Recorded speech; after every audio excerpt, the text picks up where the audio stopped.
और हम लोग लेसन 5 में हैं। टुडे आवर लेसन ऑफ 5 है ना। बिल्कुल रेडी हैं आप। और लेसन का नेम क्या है? Echo and nurses. राइटर जो है इनके इंटरनेशनल हैं, इंडियन नहीं है। इनका Moira Kerr and John Bennett हैं, ठीक ना। अब ये जो राइटर हैं, ये दोनों राइटर बिल्कुल एक लेबल्स को, लिटरेचर को बिल्कुल एक स्टोरी में जो बिल्कुल अनलिमिटेशन है, रियल स्टोरी नहीं है, अनरियल स्टोरी है, जिसको एक काल्पनिक रेज में वो लोग लिखे हैं, ठीक ना। तो introduction of lesson, introduction of lesson. सबसे first point in the study time, introduction of lesson, पाठ का परिचय। जब तक इंट्रोडक्शन नहीं होता है तब तक हम अंडरस्टैंड, मेरा माइंड नहीं होता है। यानी टीचर स्टूडेंट्स बिल्कुल सेटिस्फाइड नहीं हो पाते हैं जब तक कि उसका इंट्रोडक्शन राइज ना हो, ठीक ना। अब देखिए क्या बोलता है। Echo and Narcissus is a myth from Greek mythology by Moyra Kerr and John Bennett. Echo and Narcissus क्या है? एक कहानी, Greek mythology by Moyra Kerr and John Bennett. Moyra Ken और जॉन बेनेट के द्वारा एक यूनानी कथाओं में एक कथा है, ओनली फॉर वन मिथ। बात समझ में आ रही है? अब क्या है? In this myth the writers have detail about the beauty of Echo and Narcissus who and cursed by gods. Introduction में, मेन इंट्रोडक्शन का ये लेवल्स हैं कि इको एंड नर्सिस, राइटर जो लिखता है ना, Moyra Kerr and John Bennett by written about of the Echo and Narcissus cursed by goddess, जो श्रापित हैं। क्या है? श्रापित हैं देवताओं के द्वारा। किसके द्वारा? देवताओं के द्वारा। हु हैड कर्सेड बाय गॉड्स, वो किसके द्वारा श्रापित है? देवताओं के। कर्स मीन्स कल बता रहे थे, कर्स मीन्स क्या होता है? श्रापित होना, श्राप। गॉड्स, गॉड मीन ईश्वर होता है, गॉडेस माने देवियों के द्वारा, ठीक ना। ये इंट्रोडक्शन, ये आपका क्या हुआ? परिचय रहा। अब अगले नंबर में समरी ऑफ लेसन। फर्स्ट हुआ समरी, अब सेकेंड में summary of lesson. Lesson, summary of lesson, पाठ का सारांश में हम चलते हैं। अभी तो इंट्रोडक्शन हुआ, अब सारांश में चलते हैं। बिल्कुल क्या वो है? कह रहा है कि Echo and Narcissus is a Greek myth translate in English by Moyra Kerr and John Bennett. Echo and Narcissus, नर और Narcissus, is a Greek myth, एक यूनानी कथा है जिसका translate in English by Moyra Kerr and Bennett John Bennett, जो इसका अनुवाद इंग्लिश में Moira Kerr and John Bennett के द्वारा किया गया था। ये तो स्टोरी पास्ट का है, प्रेजेंट का तो नहीं है। किया गया लेकिन यहाँ जो है इज लिखा हुआ है, तो अभी हम प्रेजेंट में इस कथाओं इसे को क्या कर रहे हैं?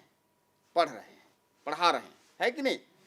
तो प्रेजेंट में इसको लेवल रखेंगे, इस सेंटेंस को, लिटरेचर को, तब तक अंडरस्टैंडिंग ऑफ आवर माइंड होगा या योर माइंड होगा।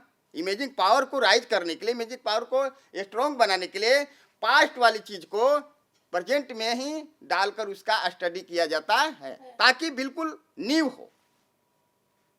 बात समझ में आ रही है? Narcissus was so handsome that almost everywhere who saw him fell in love with him that moment one day.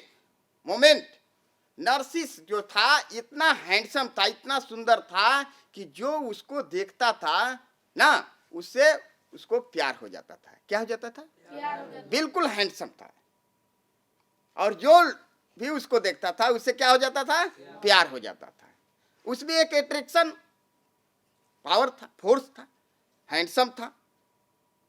एक उसका कैरियर अपना होगा, ओनली फॉर फेस का, है कि नहीं? One day Narcissus roamed the forest where he was spied by the watchful nymph Echo. एक दिन नरसिस जो है जंगल में गया, ठीक ना, लेकिन उसके पीछे एक यौथ, एक यंग इको, उस जो लड़की थी उसका जासूसी उसके साथ था। बात समझ में आ रही है? एक दिन जो था नरसिस जंगल में गया ना, और उसका जासूसी कौन कर रही थी? एक इको नाम की लड़की कर रही थी। बात समझ में आ रही है? लेकिन उसका मेरिट क्या है? जो इको है, जो लड़की है, गर्ल है, उसका मेरिट क्या है? उसके अंदर उसका डिमेरिट या मेरिट का ओपन फर्स्ट इस लाइन में मिलेगा। Echo, a great chatter, was always ready to talk anyone and anywhere. उसके अंदर एक डिमेरिट था कि वह किसी के साथ कभी भी बकवास की बात किया करती। कौन? इको। जो लड़की थी उसके अंदर एक डिमेरिट था, या मेरिट मान लो, लेकिन डिमेरिट माना जा सकता है। किसी के साथ वो बकवास किया करती थी, किसी time, anywhere times, any how person. Details number समझ में आ रहा है? डिटेल उसका डिमेरिट था कि मेरिट, आप लोग बिल्कुल समझ गए होंगे। Once she detained goddess Hera who invite to her and cursed. उसका जो ये डिमेरिट था इको का, उसका क्या हुआ? उसको प्रॉफिट क्या मिला? लॉस क्या हुआ? कि एक हेरा नामक देवी के द्वारा वह शरापित कर दी गई। क्यों? बिकॉज उसको वो रास्ता में रोक कर उससे बकवास की बात करने लगी, जिसके कारण रीजन क्या हुआ? Because give the curse by given the curse by god that's Hera. बात समझ में आ रही है? हीरा के द्वारा उसको क्या दिया गया? शराब दे दिया गया। तो अब देखो, बट सी लास्ट फ्यू, और शरापित हो गई। And from that time on the unfortunate nymph could say nothing. और उसी टाइम से उसकी जो चंचलता थी, जो बुद्धिमता थी, वह बिल्कुल क्या हो गई? इंड कर गई, समाप्त कर गई। But the last few words that she heard, जो अंतिम शब्द सुनी थी, बिल्कुल वही। इसके बाद वह कभी बोल नहीं सकी। प्रॉफिट हुआ कि लॉस? लॉस हुआ ना। इसलिए माइंड को, इमेजिक पावर को यूज करना है तो बिल्कुल careful use of any how person, any place, और रीजन होना चाहिए कि रियल स्पीक हो, रियल क्वेश्चंस हो, रियल आंसर्स हो, है कि नहीं?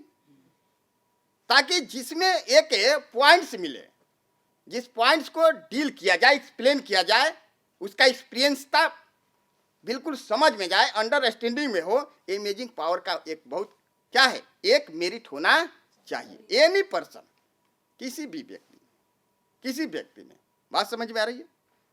इसीलिए इस लेसन का मेन, जो राइटर का मेन जो थॉट है, और इस लेसन के द्वारा गिव द लर्न बिकॉज, कारण है कि इमेजिंग पावर को रियल रेंज में यूज करना चाहिए।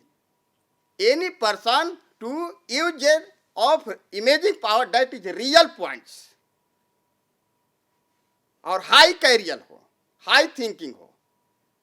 इसके बाद ही आफ्टर, तब आपका the value, give the value of any person, any place, किसी भी स्थान में, किसी भी लोगों के द्वारा आपको वैल्यू दी जा सकती है कि नहीं?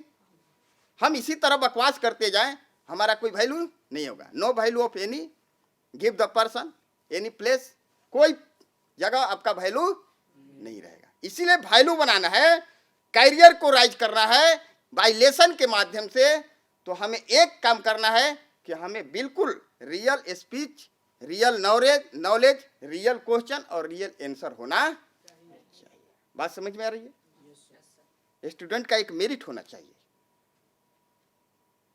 जब तक मेरिट आपके अंदर नहीं रहेगा तब तक ये लेसन का मेन जो आइडिया है, मेन जो थ्योरी है, मेन जो प्रोसेस है, यही है इको एनालिसिस में कि एक सुंदर अच्छी थी लेकिन श्रापित कर दी गई कि नहीं है।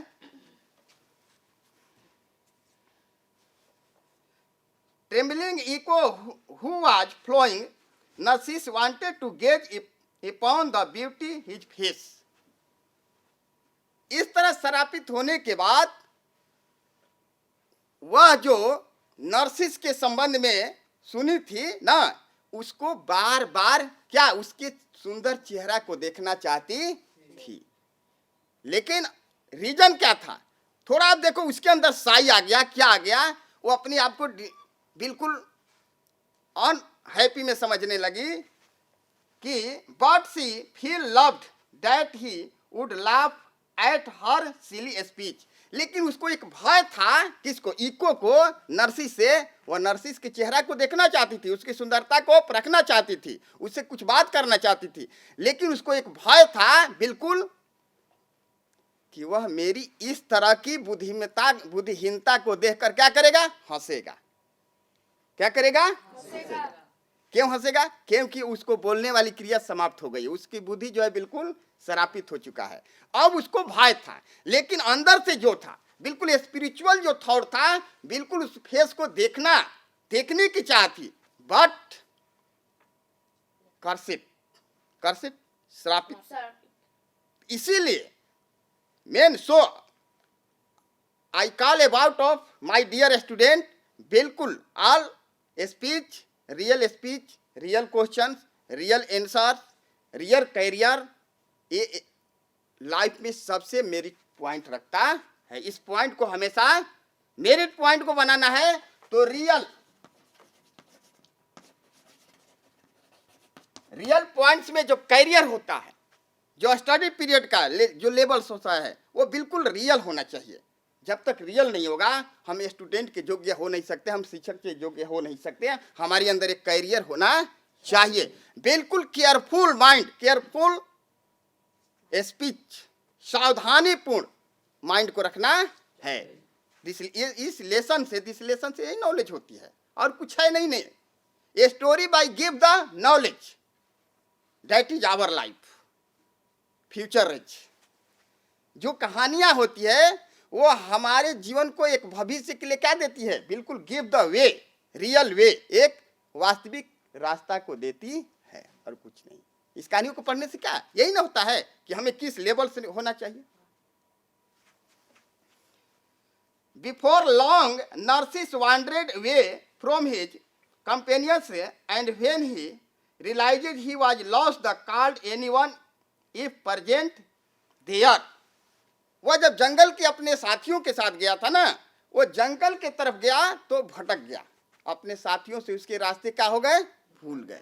और इसके बाद वह जोरों से चिल्लाया, कोई है यहाँ, कोई है यहाँ। तो अगर हम जंगल में जाकर, जहाँ बड़े बड़े पेड़ हो, हम बोलेंगे तो उस पेड़ों से टकरा कर मेरी जो साउंड होगी रिफ्लेक्स होगी, होगा कि नहीं? आप फिजिक्स में पढ़ते हैं, प्रकाश लाइट चैप्टर में पढ़ते हैं कि नहीं? तो मेरी साउंड जो है क्या होगी?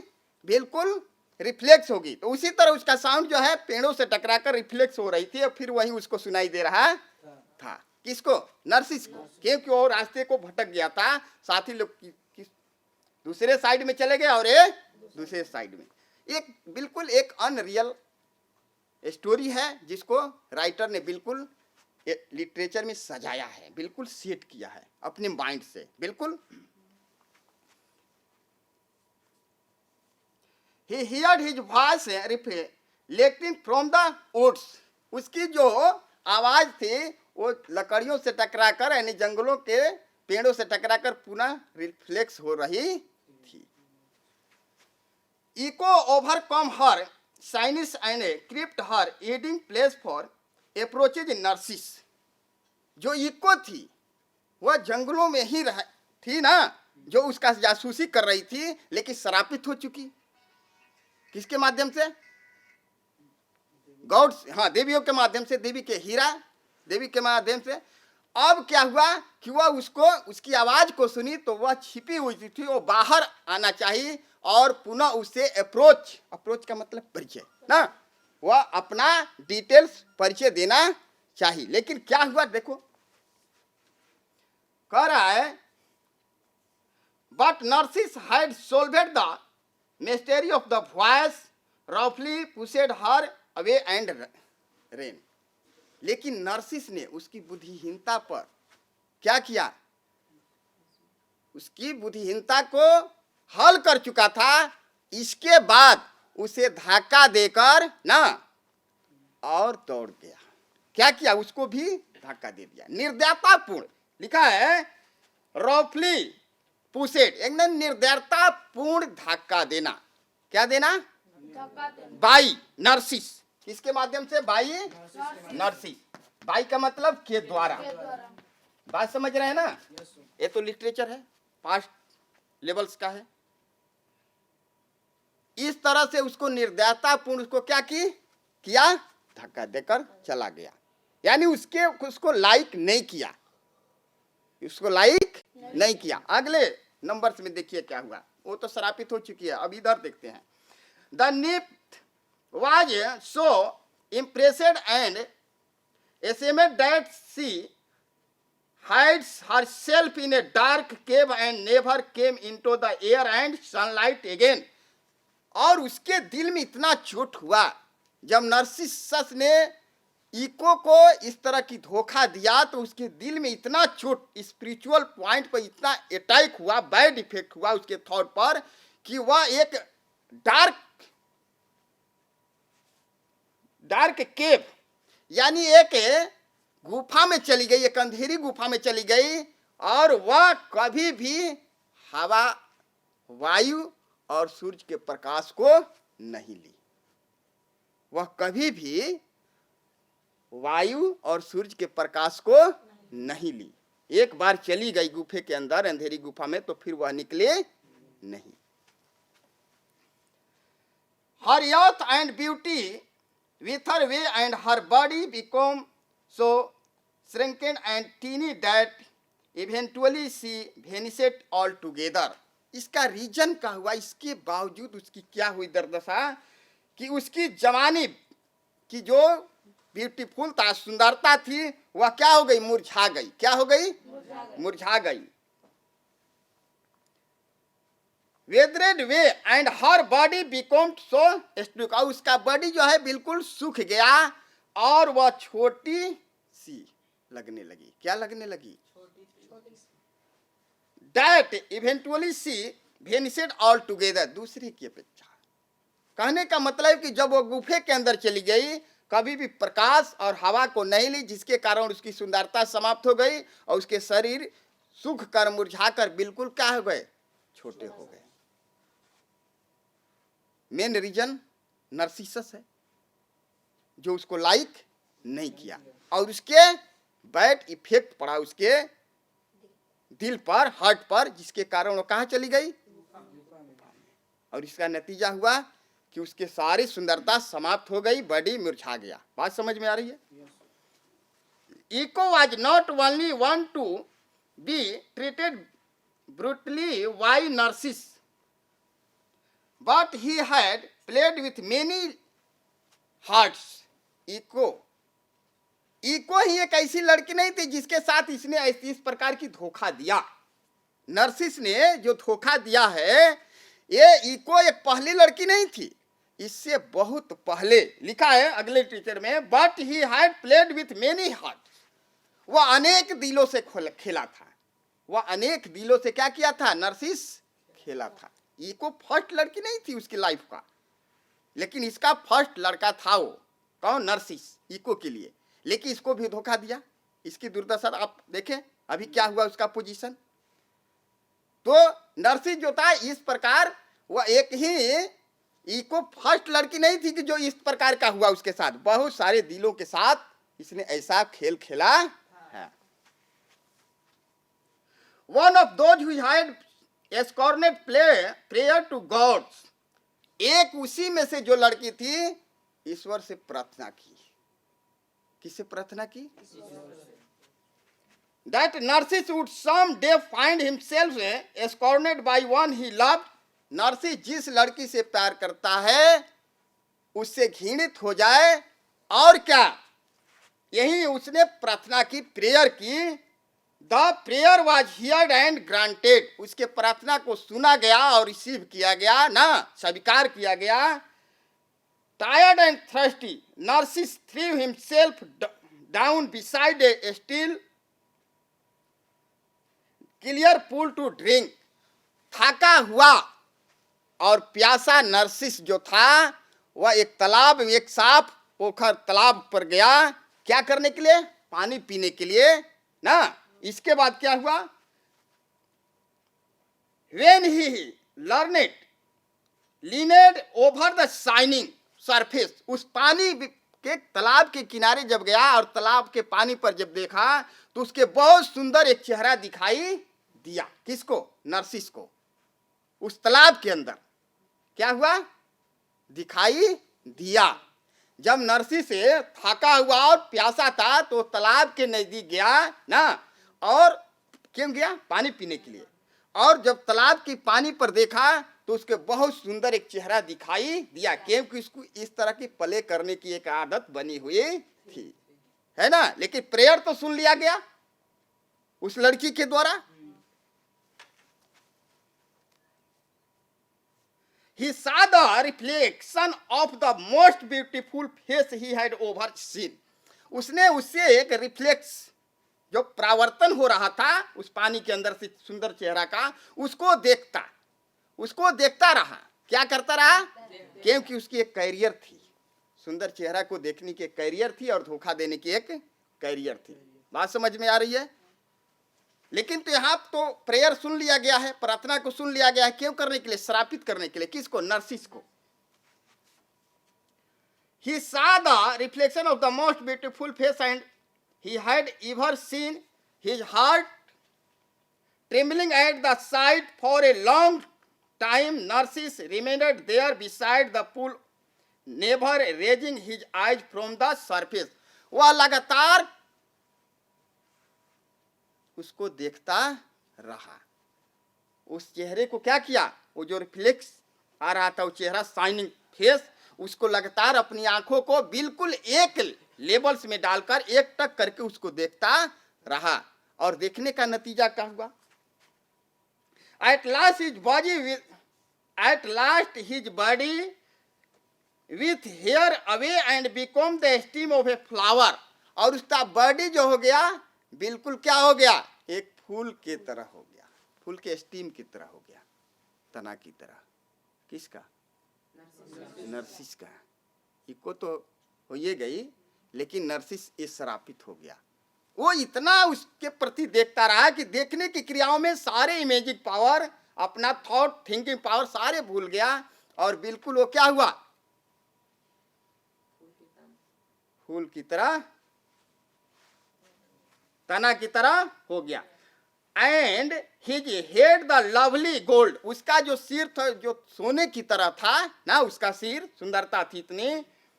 And white blossom which still look into the quite pool, और वह बिल्कुल सिल्वर पुष्प की तरह उस तालाब में क्या हुआ?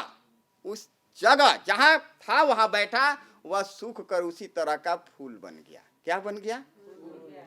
Only for this lesson give the real story that is not a real story but written by Moira Kerr and John Bennett. By we learn that is our career is heavy. हमारा career क्या होना चाहिए? बिल्कुल careful होना चाहिए। हम जो भी स्टोरी को समझते हैं, by story we knowledge, in this story we knowledge the our career is high, but I that not give the position of upset position को नहीं देना है, किसी को धोखा नहीं देना है।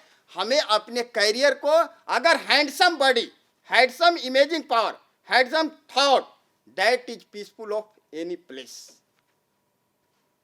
कहीं भी हम बिल्कुल ठीक रह सकते हैं।